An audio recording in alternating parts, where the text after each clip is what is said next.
ఎదురులేని సంఘం మన ఏటీయూసీ జిందాబాద్ జిందా చేసిన అమర జీవులకు లాల్ సలాం. రచన మూట పలుకుల రమేష్, గానం కె స్వామి. శ్రమజీవుల హక్కులకై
హలో హలో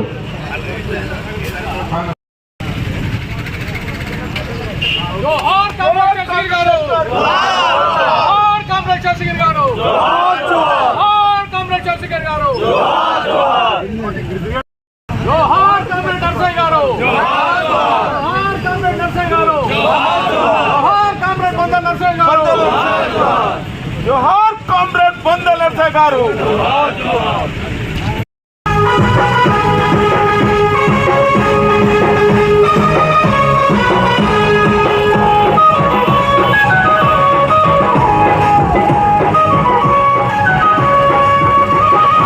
జిందాబాద్ జిందాబాద్.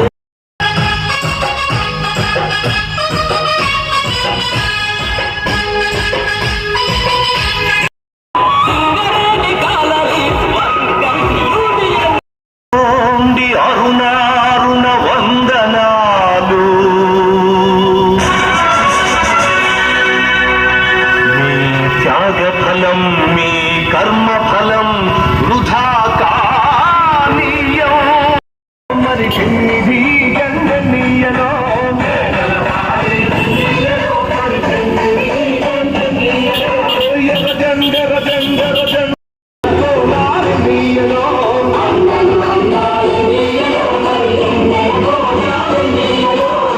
నెలకోనాలు నీయలో మరి రవ్వాలు నీయలో.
పాల్గొన్న యూనియన్ అధ్యక్షులు కామ్రేడ్ సీతారామయ్య గారికి, ప్రధాన కార్యదర్శి కామ్రేడ్ రాజ్ కుమార్ గారికి, deputy general secretary comrade Sammaiah గారికి, వైవీరావు గారికి, వీరభద్రయ్య గారికి, ప్రజానాట్య మండలి తదితర బృందానికి అందరికీ కొత్తగూడెం ఏరియా తరఫున ధన్యవాదాలు, స్వాగతం తెలియజేసుకుంటూ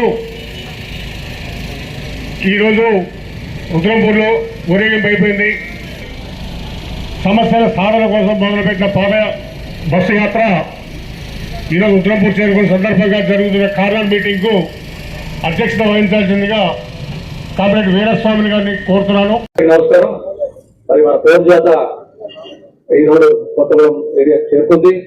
మరి ఈ నెల 18న స్టార్ట్ అయ్యి మరి ఈ రోజుకి ఇక్కడికి రావడం జరిగింది. బైక్ ర్యాలీ కూడా బాగానే నిర్వహించాము.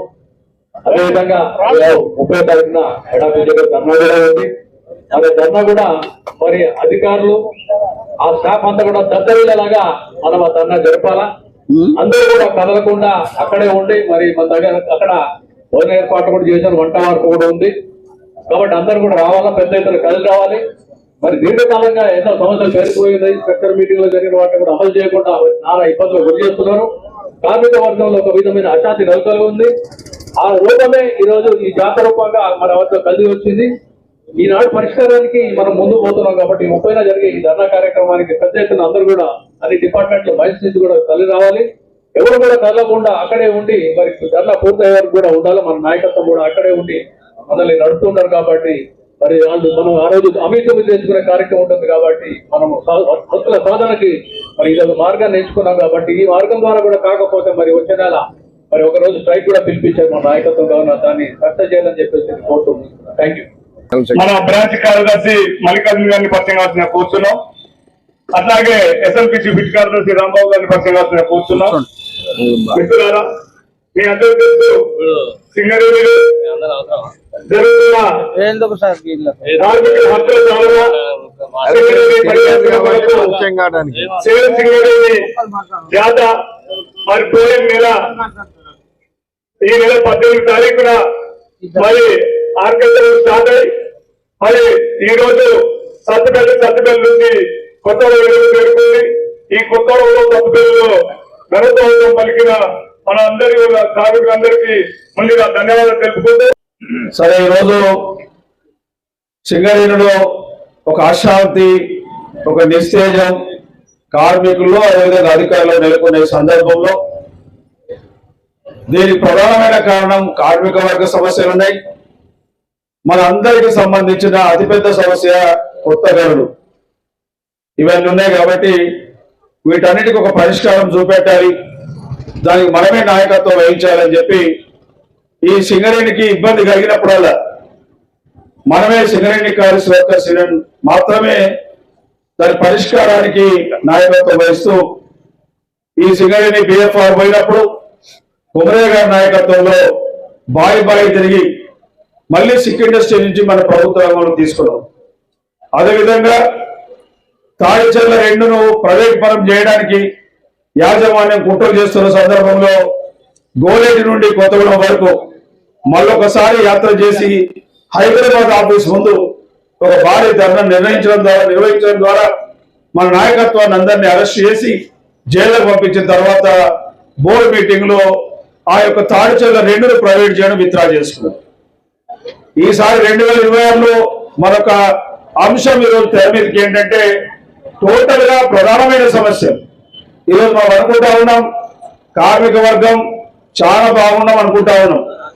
కానీ యువతరం ముఖ్యంగా ఒక కొత్తగా అపాయింట్మెంట్ అనే యువతరం ఒక 35-36 సంవత్సరాలు సింగరేణిలో పనిచేయాలి. మరి ఆ విధమైన అవకాశాలు సింగరేణిలో ఉన్నాయా అనేది ఒక పెద్ద క్వశ్చన్ మార్క్. ఇప్పటికే పాత ఏరియాలైనటువంటి ఎల్లందు, కొత్తగూడెము, అదేవిధంగా మరుగురు, బెల్లంపల్లి లాంటి ఈరోజు బొగ్గలు మాత్రమే ఉన్నాయి. కానీ మనుషులు కార్మికులు లేని పరిస్థితి కనబడతా ఉంది. ఈరోజు ఇక్కడ చూస్తే కొత్తగూడెం ఇల్లందులో అయితే 340 మాత్రమే ఉన్నారు. వాళ్ళందరూ సత్తుపల్లి మీకు మీ ఏరియాకు ఇక్కడ మన పీవీకే కానీ ట్రాన్స్ఫర్ చేయబడ్డారు. ప్రధాన కారణం ఏంటంటే అక్కడ మైన్స్ అయిపోయినాయి, రావాల్సినవి ఉన్నాయి, అవి రాలేక ప్రభుత్వాలు వాటిని నమ్ముకోవడం వల్ల ఈ పరిస్థితి ఏర్పడింది. కొత్తగూడెం కూడా అదే పరిస్థితి. అందుకనే సింగరేణి మొత్తం తిరుక్కుంటూ కార్మిక వర్గాన్ని సుమారు ఫస్ట్ షిఫ్ట్ సెకండ్ షిఫ్ట్ 2 షిఫ్ట్లలో గేట్ మీటింగ్లు పెట్టి మోటార్ సైకిల్ ర్యాలీ పెట్టి అదే విధంగా ఏరియాలో కార్నర్ మీటింగ్ పెట్టడం జరిగింది. కార్నర్ మీటింగ్ ఎందుకు? ఈ బస్ యాత్ర సందర్భంగా పట్టణ ప్రజలు ముఖ్యంగా వ్యాపారస్తులు వీళ్ళకు కూడా అర్థం కావాలి.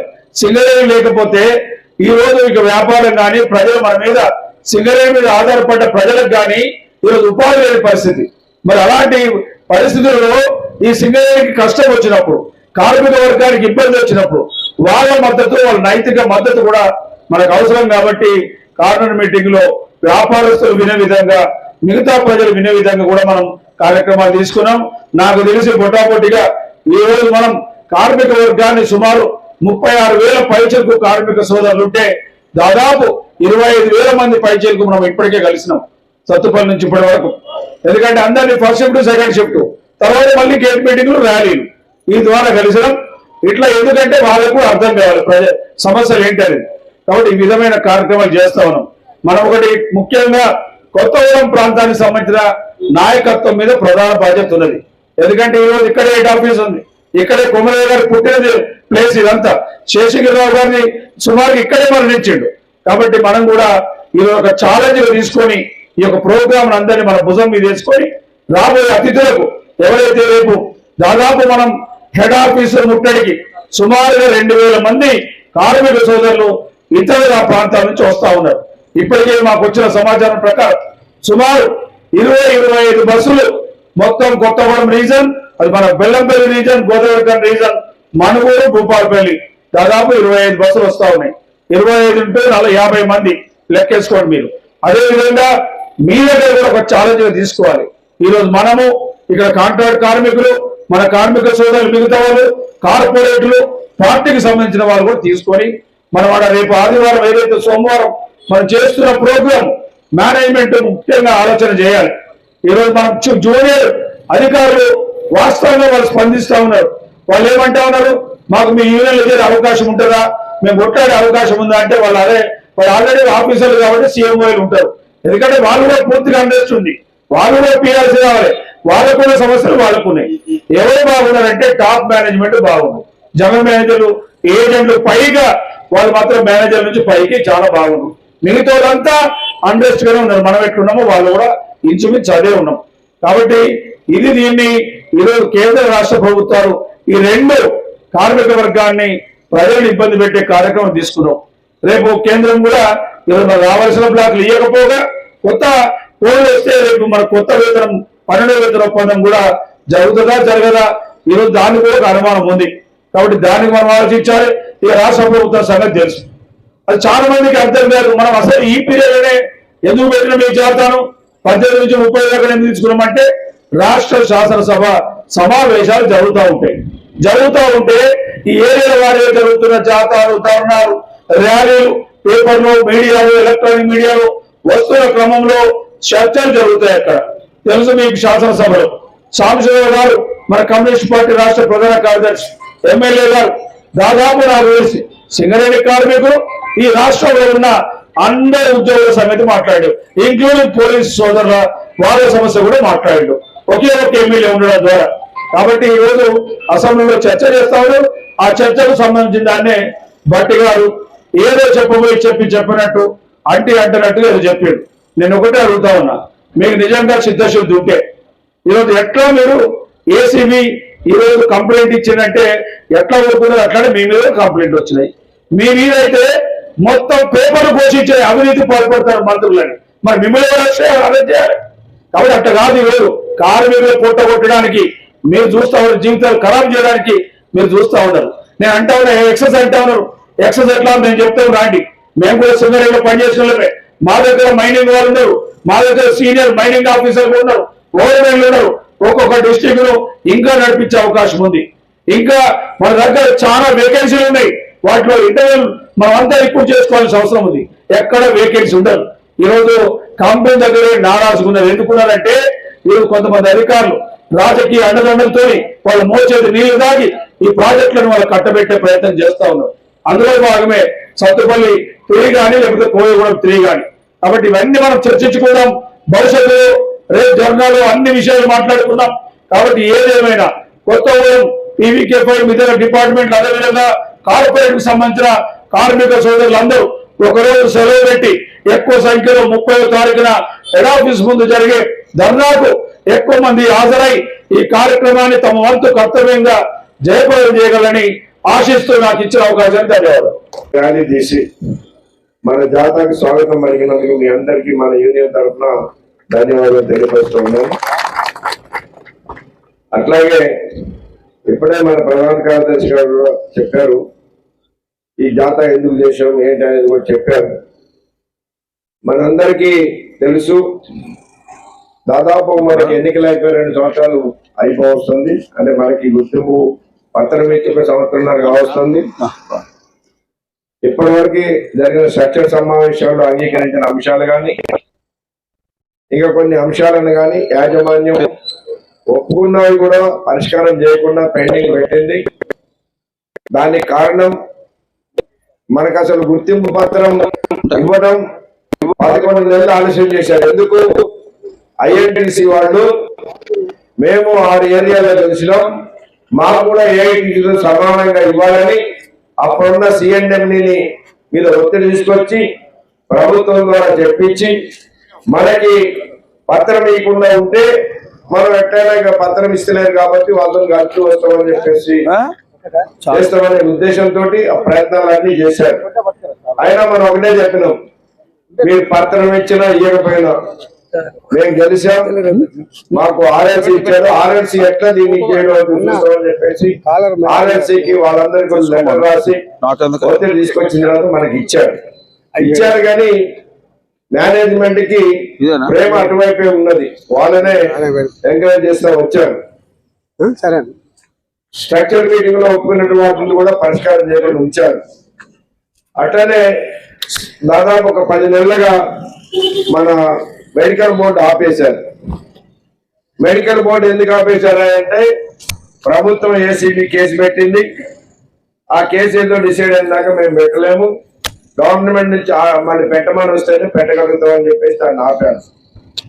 ఈ విషయాన్ని మనం చెప్తుంటే ఐఎన్టీసీ వాళ్ళేమో గుర్తింపు సంఘం ఏఐటీసీ గెలిచి విఫలమయ్యారు, మెడికల్ బోర్డు పెట్టిస్తలేరని మన మీద ప్రచారం చేసుకోవడం జరిగారు. 2 రోజుల క్రితం వాళ్ళ డిప్యూటీ చీఫ్ మినిస్టర్ భట్టి గారు స్పష్టంగా చెప్పాడు. ఏమన్నాడు?